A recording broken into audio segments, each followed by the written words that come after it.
everybody. We're the Good Doctors of Abbey Research. I'm Dr. Erin. I'm Dr. Kristen. Welcome to today's Good Doctors Diagnose for Monday, January 11th. We all relatively survived the first week of January 2021. And to start the second week, we want to focus our Good Doctors Diagnose towards a concept that is a guiding principle in our professional lives, in our academic lives, in our lives for Abbey Research. And it's the phrase that we often use and don't as often explain, but we will today. The importance of understanding, not condoning. The need to understand, and that you can understand people and not condone them. This is something we learned through our work and life and research in Northern Ireland, where we were attempting to understand a very violent conflict with extra state, anti-state actors, and understand people's motivations for why they were engaging in the activities they were engaging in without saying, yes, I agree with those actions. So we brought that lesson from Northern Ireland back with us to the United States, and it has served us well ever since. And we wanted to, especially given the events of last week, talk specifically about why this is such a guiding principle for us as humans and as consultants. One of the things with experiencing life on this planet is that there are lots and lots and lots of motivations that you will never identify with. Mm-hmm. There are lots of contexts that you will never encounter. There's lots of feelings.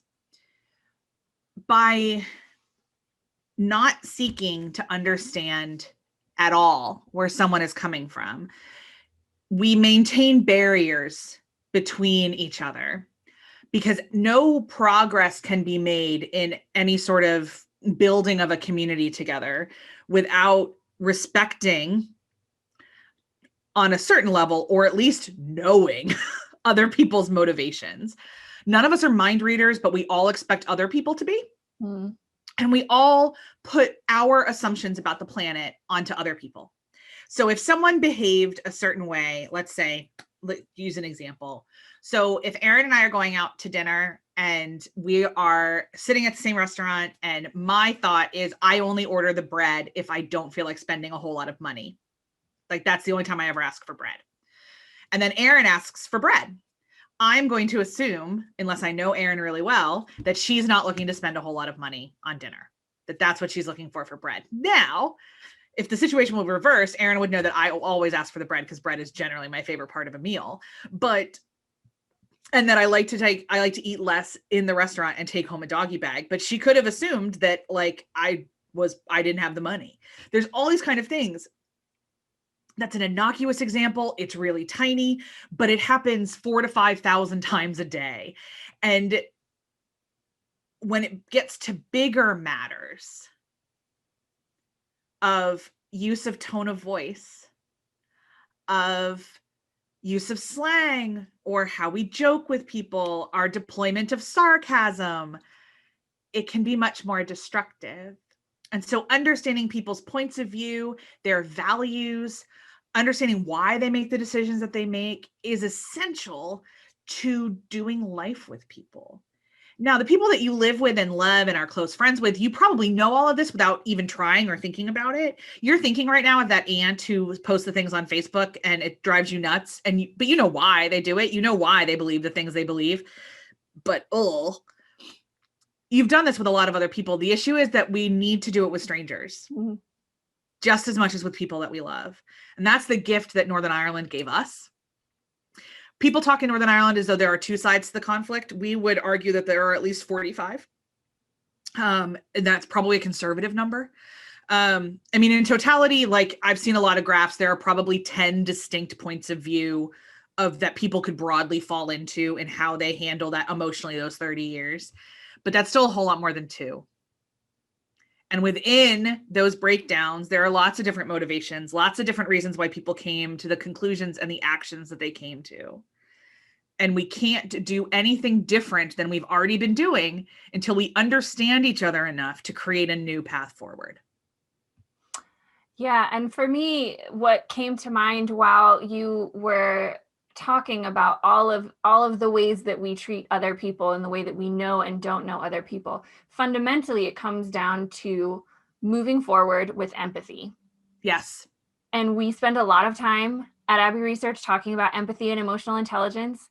That this is a cornerstone of it. Understanding is not condoning is a cornerstone of being an emotionally intelligent person, of recognizing that other people don't see the world the same way that you do. And you don't have, that doesn't mean you have to agree with them. That doesn't mean you have to validate them. But understanding them will help you understand how the world works and also how we can make change and move forward. And that goes from the real big level of events that we saw last week. But specifically, the way we use it for Abbey Research is when we talk to companies about your culture, your community that you're growing and fostering in your organization, and the conflicts that arise when people understand and condone or don't understand and condone.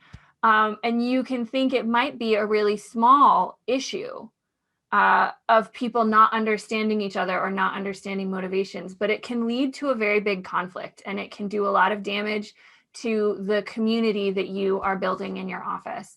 And so, even if you don't want to think about it on large scale societal terms, Dr. Kristen's example of choosing bread at dinner is a great way that we to show that we impart our worldview on others without even thinking about it.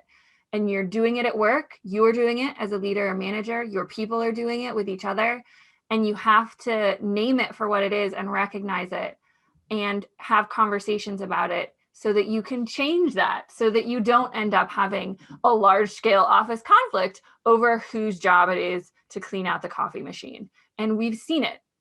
We've seen it in our work. We know you've seen it in your work. Small things can escalate into real, real big issues if we don't start from this basic cornerstone.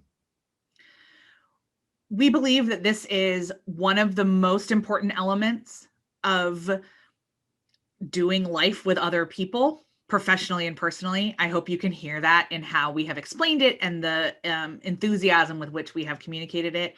We're going to continue to break down the elements of emotional intelligence here on the Good Doctor's Diagnosis, but also in other areas of our work. If this resonates with you on any level and you have any specific follow-up questions or needs to understand things in a more,